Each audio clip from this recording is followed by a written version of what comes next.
lisons le livre d'Esther. Esther, c'était une reine. Le nom Esther, en hébreu, signifie étoile.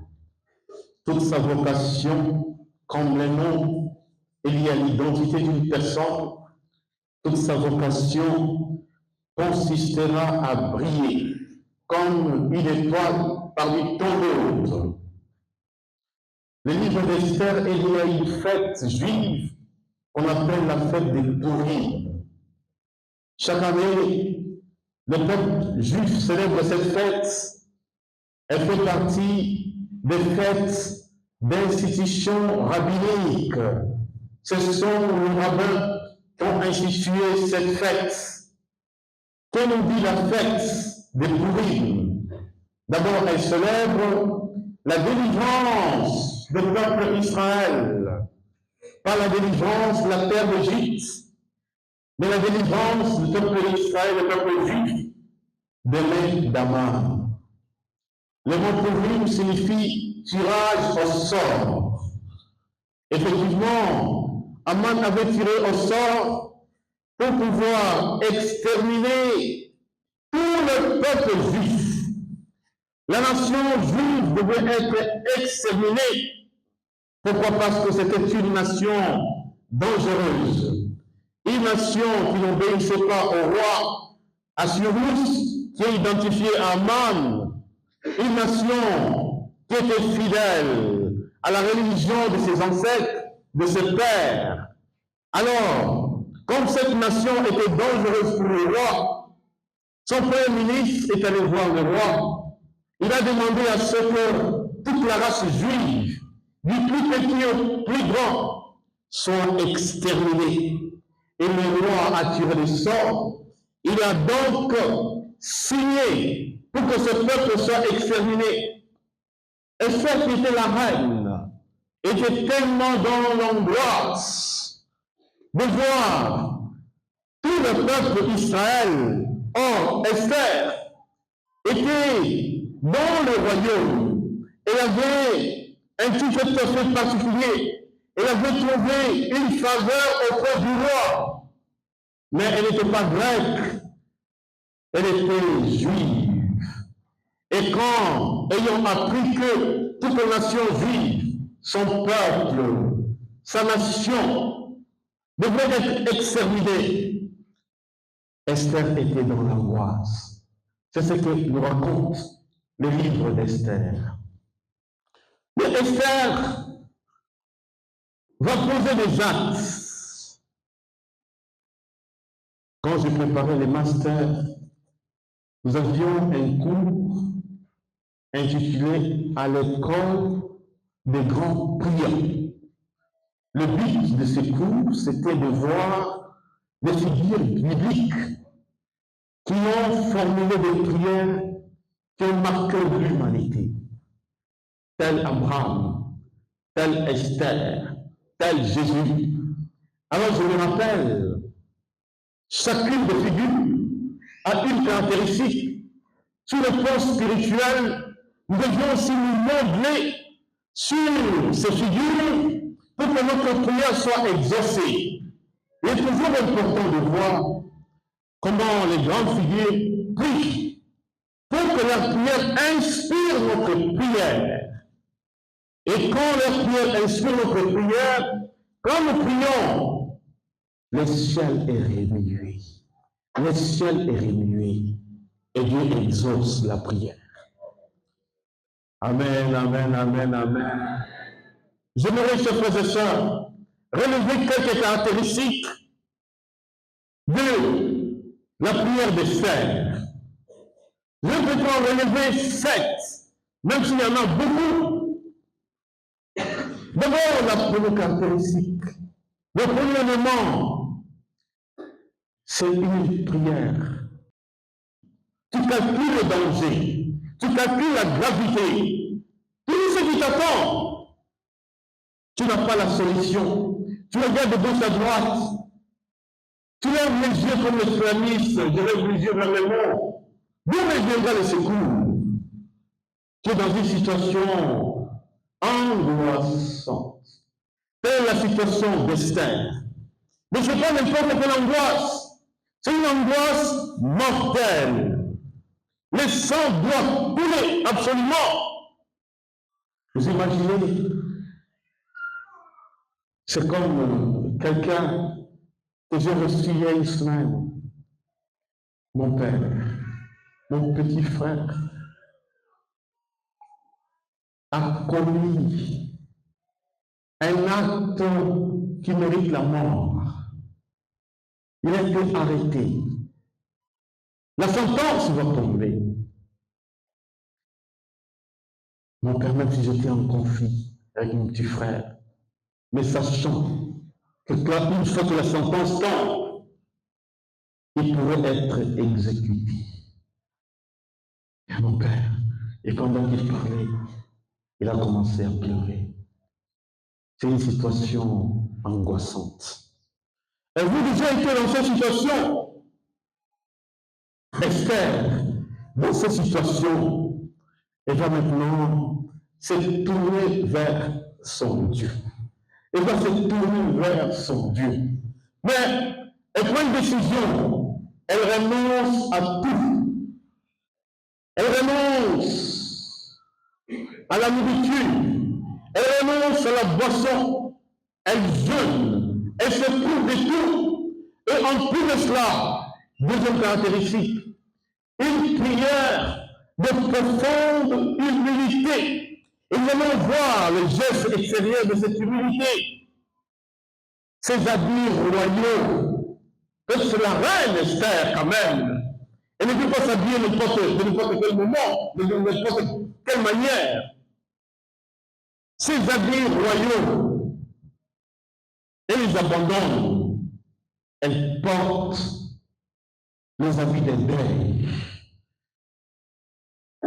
Et en plus de cela, elle va répandre sur elle la cendre sur des pénitences. Pendant 3 jours, c'est de là que vient la tradition, le jeûne d'Esther. Ça vient de là. Quand tu as une situation, je ne sais pas s'il y a quelqu'un dans cette assemblée qui aurait une situation comme celle-là. Je ne vous souhaite pas. Amen, amen, amen, amen. Amen, amen, amen, amen. Troisième caractéristique. Une prière qui rappelle d'abord l'alliance. C'est important, mes chers frères et sœurs. Esther, ce que Dieu a choisi ce peuple.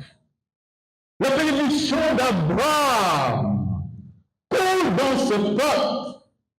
Dieu a fait alliance avec Abraham. Et cette alliance est irrévocable. Le peuple juif fait partie de la race d'Abraham. Oh Dieu, tu es le Dieu d'Abraham, le Dieu d'Isaac, le Dieu de Jacob. Il est écrit dans le livre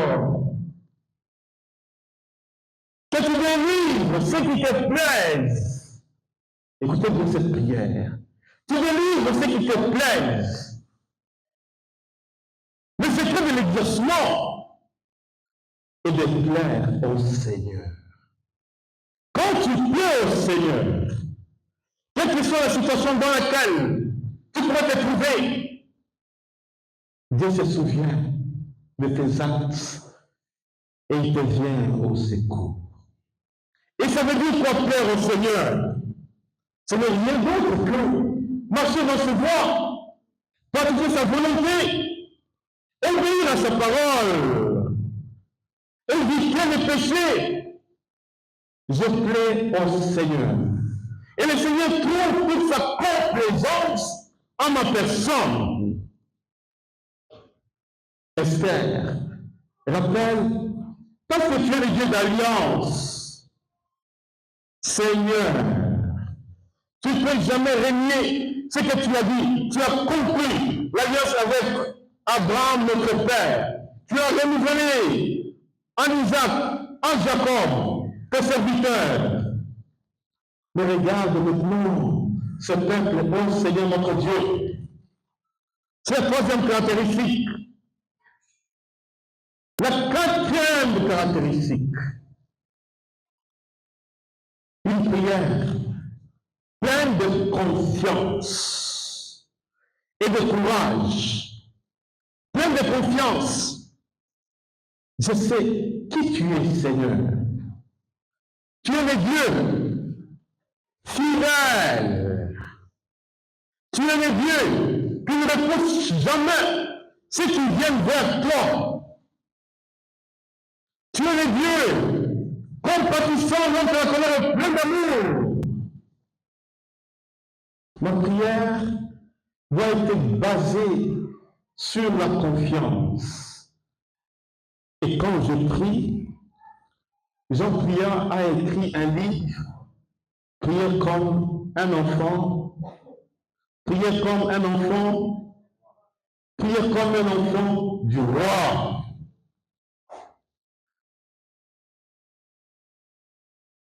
Je dirais mieux, prier comme un enfant du Père. Mais quand Jésus nous dit, si vous qui êtes mauvais, Jésus nous révèle les choses. Nous sommes fondamentalement mauvais. Si vous qui êtes mauvais, je vais inventer un mot. Il n'existe pas en français, mais je l'invente. Quelle que soit votre mauvaiseté, ça existe. Nos dictionnaires sont pauvres, il faut ajouter ces mots-là. Quelle que soit votre mauvaiseté, ça n'existe pas. Vous avez donné de bonnes choses à vos enfants. Combien plus votre Père donnera-t-il de bonnes choses à ceux qui les lui demandent? Combien plus votre Père donnera-t-il de bonnes choses à ceux qui les lui demandent? Mes chers frères et sœurs, les bonnes choses selon le Père, ce n'est pas quand le Père nous procure du travail. Ce n'est pas quand le Père nous procure du mariage. Ceci, ça pourrait être vrai. Mais il y a les bonnes choses que le Père veut nous donner. Il va nous les donner ce soir parce que nous sommes ses enfants. Amen, amen, amen, amen. Amen, amen, amen, amen. Ce sont ces bonnes choses-là. Tout d'entre nous, on va demander l'inimaginable. Si après nous n'avons jamais pensé, Dieu l'a réalisé en notre faveur. Même Salomon, dans sa plus grande gloire, quand Dieu lui a dit, lui a demandé, demande-moi tout ce que tu voudras, je te l'accorderai. Salomon a demandé, plus la sagesse, l'endroit, lève-moi un cœur écoutant. Un cœur écoutant. Et quand Salomon a demandé cela, cela a tellement plu à Dieu. Parce que tu ne vas pas demander la mort de tes ennemis. Parce que tu ne vas pas demander la richesse. Je te comblerai au-delà. Ce cœur écoutant que Salomon a demandé, ça rejoint les credos du peuple Israël, le peuple juif. Deutéronome 6:4. Le chemin Israël, écoute Israël, le Seigneur notre Dieu est l'unique Dieu. Tu aimeras le Seigneur ton Dieu, de tout ton corps, de tout ton âme, de toutes tes forces. Chemin Israël a donné le nom Erad. Diaphet a donné le nom de Nevavera, de Meodera, de Nafsera. Cette parole que je t'ai dite, tu le citeras. Le jeudi passé, nous avions fait l'exercice de murmurer la gloire du Seigneur. C'était le premier psaume. Comment murmurer la gloire du Seigneur. Cette parole que j'ai. Voilà ce que Salomon a demandé. Alors le Père me donne que de bonnes choses. Quand il y en a qui disent, mais mon Père, si c'est longtemps que j'ai demandé ça, ne m'ont pas accordé. Ce que tu demandes n'est pas dans la disposition de la volonté de Dieu. Parce que Dieu veut te donner mieux que ce que tu as demandé. Parce qu'il va toujours au-delà. Amen, amen, amen. Amen, amen, amen. Quatrième caractéristique. Une prière fondée sur la souveraineté de Dieu. Elle a un collet dans cette prière. Rien ne pourrait équivaloir à Dieu. Tout pourrait être égal. Tout au-dessus de toutes les nations. C'est une prière d'exaltation. Esther exalte Dieu au-dessus de toutes les nations. Elle connaît le Dieu païen, ce Dieu visible, ce faux Dieu, ce Dieu menteur. Mais notre Dieu est créateur. Il est tellement proche des hommes. Son oreille n'est pas Dieu pour entendre nos supplications. Sa main n'est pas côté pour nous toucher. C'est ce Dieu-là que nous prions. Un Dieu qui est souverain et en même temps qui est proche des hommes. Mes frères et sœurs, quelle connaissance qu'Esther a de Dieu. Une grande connaissance approfondie d'abord dans la parole de Dieu. Oh, sur le peuple africain, savait prier de cette manière-là. Beaucoup de choses trouveraient leur solution. Nous ne savons pas prier.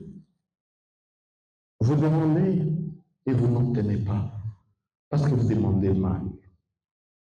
Qu'il plaise au Seigneur aujourd'hui de nous inspirer la prière qui lui plaise.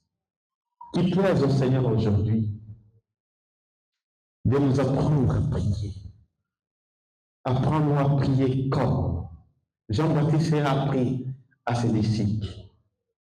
Je me rappelle de notre formation, notre fondateur Ephraïm, à un certain moment, disait il va fonder des écoles de prière. Et dans la tradition chrétienne, il y a eu tellement des écoles de prière.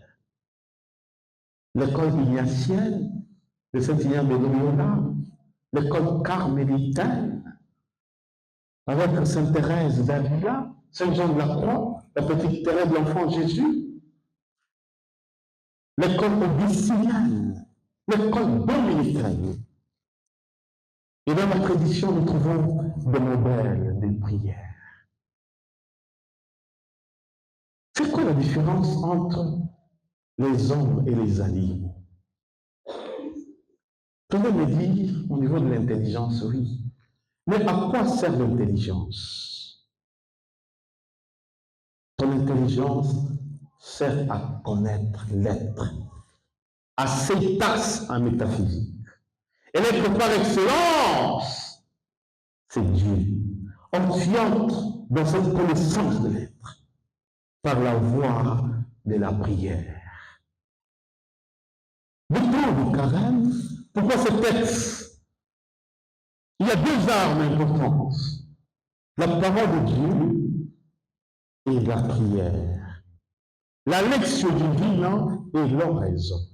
Ce sont les deux armes dont nous devons être équipés pendant ce temps de carême.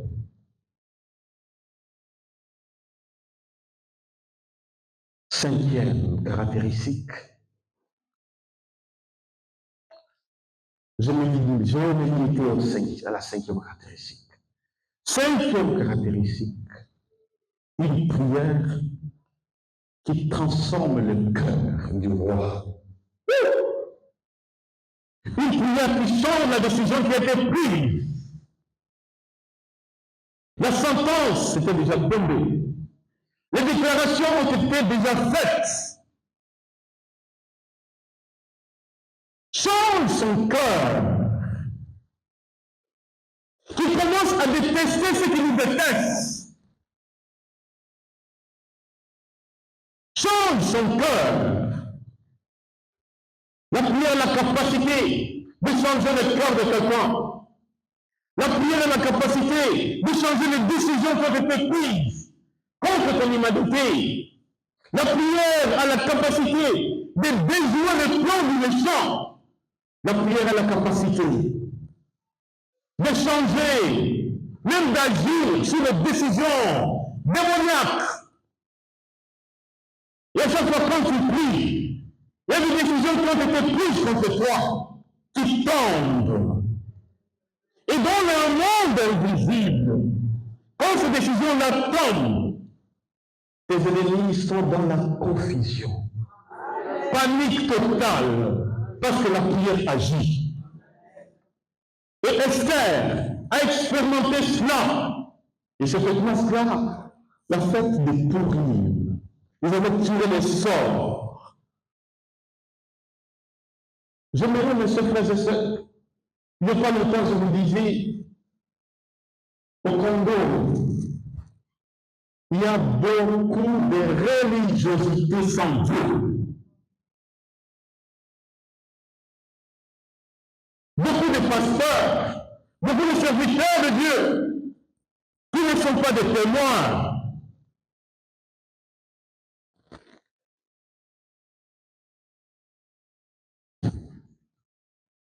Ce n'est pas une foule nombreuse qui authentifie la foi chrétienne. Ce n'est pas parce que tu draines la foule nombreuse que cela authentifie, parce que Satan envoie aussi beaucoup de foules.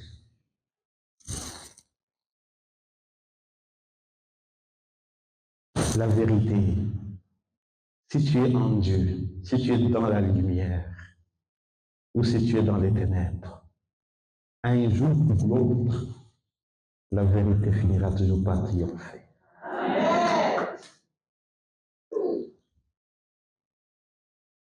Et à quoi servirait, mes chers frères et sœurs, de faire des sacrifices humains pour être célèbre? À quoi servirait cela? Quand je voyage dans mes missions, à l'étranger, les gens aiment beaucoup la musique congolaise. La musique. Dieu nous a dotés de ces talents-là. Nous sommes talentueux. Quand on commence à me citer les grands musiciens spirituels, un tel, sont champions d'onction. Mais quel est le message? Décortique un peu ces chants-là. Le diable a son onction et il répond sur des onctions sauvages. À un certain moment, quand vous chantez ces chants-là, vous tombez dans la somnolence.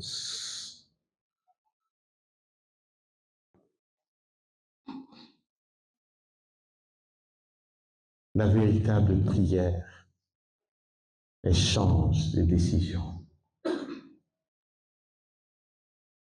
J'aimerais, bien aimé, que nous puissions entrer dans ces prières.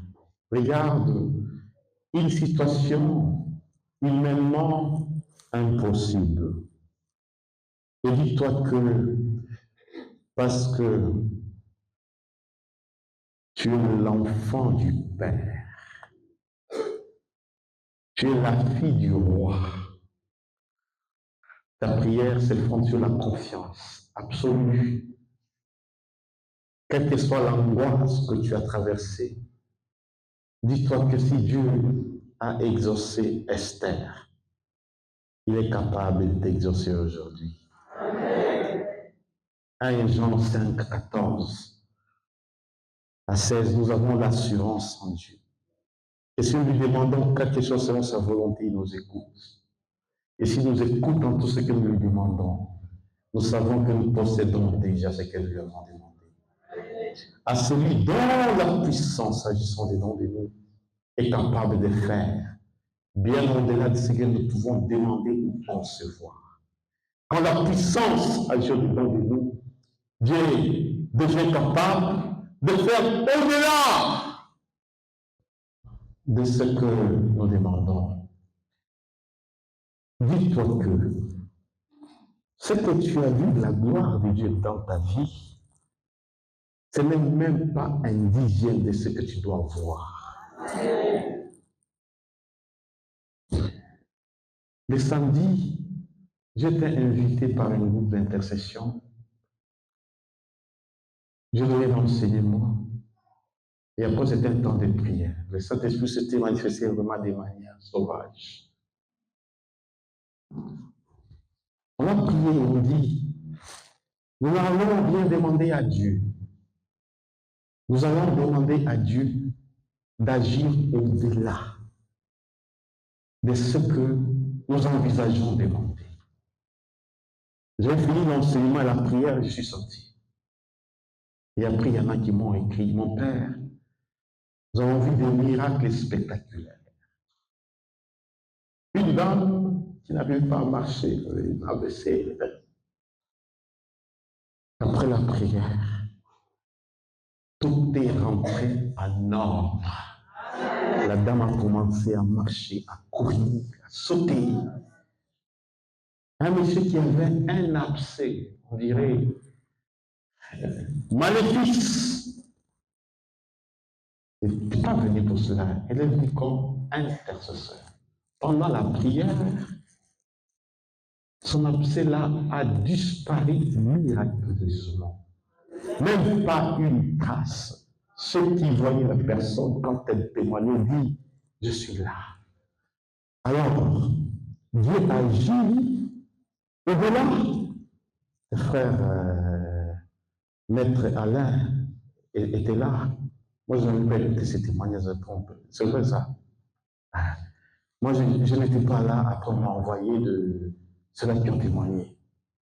Mais bien aimé, Dieu agit au-delà de ce que nous pouvons imaginer. À celui dont la puissance agissant dedans de nous est capable de faire au-delà de ce que nous pouvons demander ou concevoir. Est-ce que vous avez un Père bon? Est-ce que vous avez un Père bon? Est-ce que vous êtes mauvais? Est-ce que vous êtes mauvais? Si vous qui êtes mauvais, vous avez donné de bonnes choses à vos enfants, combien plus le Père donnera-t-il de bonnes choses à ceux qui les lui demandent? Quelles sont tes intentions? Peut-être tu as déjà aussi vécu une situation d'angoisse, une prière d'intercession. C'était la sixième caractéristique. De centrer sur toi-même, mais qui porte la cause des autres et qui demande à ce que Dieu fasse justice. Amen, amen, amen, amen. Mais quand on prie pendant le temps de carême, Dieu donne des grâces. Il y en a qui avaient prié pendant les temps de carême, leur vie a changé grâce à la prière. Moi, juste 2 minutes, tu nous dis quelque chose, et après nous allons entrer dans l'intercession.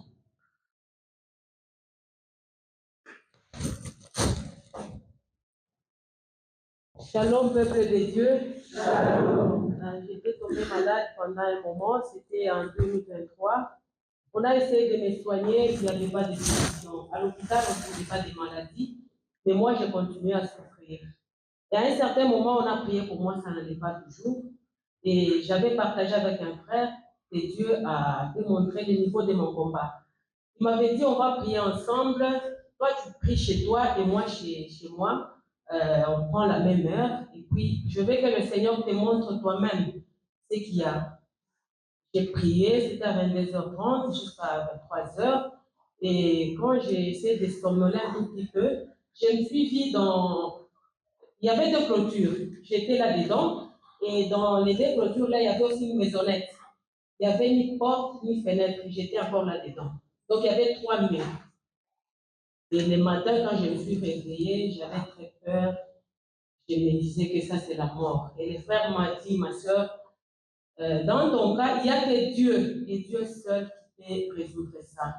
Ça ne relève pas de l'intelligence de quelqu'un, ou bien de la puissance d'un homme. Le lendemain, je suis partie à la chapelle d'adoration au domaine marial. J'ai dit, Seigneur, je viens te parler. Tu as dit qu'on te demande et tu vas me répondre. Dis-moi, par rapport à ça, qu'est-ce qu'il y a? J'ai essayé de somnoler encore un tout petit peu. J'ai fait un saut de sang qui devait se renverser. Quand je suis rentrée, j'ai fait le partage encore. On m'a dit, c'est le sacrifice. Et le temps de carême s'approchait. Je me suis dit, je n'ai pas d'issue et je ne sais plus où aller. Je vais me mettre à la suite du Seigneur pour que lui-même fasse quelque chose dans ma vie. Et j'ai pris certaines résolutions, entre autres, de dormir par terre pendant 40 jours au pied du Seigneur. Et là, en prière, je disais, Seigneur, je ne suis pas digne. Je suis juste en dessous de ta croix pour demander à ce que tu ouvres ton ciel magnifique et que ta miséricorde descende sur moi. Fais quelque chose dans ma vie, que mes ennemis sachent que tu es Dieu. Ne le fais pas pour moi. Fais pour que l'on sache que tu es Dieu et que ta gloire soit manifeste dans ma vie. Fais à ce que ton dernier soupir à la croix soit mon premier, pour que je vive encore et je proclame tes merveilles. Et je suis en vie, Dieu m'a guéri. Il a d'abord commencé par me donner la paix, parce que je n'avais plus de paix en moi. J'avais la paix, malgré que j'étais même méconnaissable physiquement. Et après, le Seigneur a commencé à me parler et lui-même, un jour, il m'a dit, j'ai entendu tes prières, je suis là pour te secourir, pour te guérir. Devant les hommes, ça paraît impossible, mais devant moi, tout est possible. Fais juste confiance en moi, suis mes instructions, vis selon mes commandements, et je vais, à chaque personne que je vais t'envoyer, tu suis les instructions, tu verras ma gloire. C'est comme ça que le Seigneur lui-même a commencé à me parler. Et jusqu'à j'ai vu des serviteurs de Dieu qui ont prié pour moi. Et le carême s'était terminé. Le jour du Pâques, j'avais dit à tous les membres de ma famille que je suis guérie. Parce que Dieu m'a dit que je suis déjà guérie. Et toutes ces grâces-là m'avaient accompagnée jusqu'à la délivrance. Malgré que le carême était terminé, c'est ici que j'étais venue voir le Père Pi et ma délivrance s'était passée ici. Donc le Seigneur agit encore. Le Seigneur répond à tous ceux qui espèrent en lui. Que la gloire lui revienne.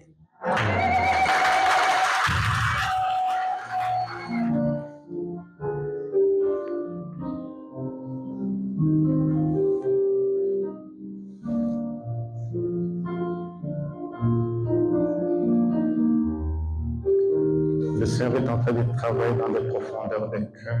Dans les jours à venir, vous verrez sur le plan relationnel, la situation changera. C'est l'œuvre de la grâce de Dieu qui opère dans l'invisible par la puissance de la prière.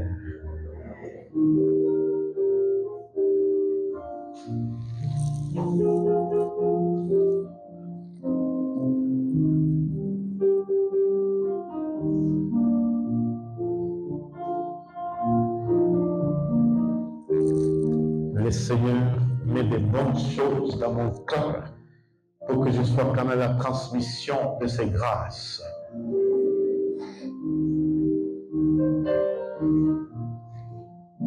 Et que Dieu notre Père nous remplisse de sa présence, qui nous donne d'être établis dans son autorité, dans sa présence. Lui qui est éternellement Père, Fils et Saint-Esprit. Amen.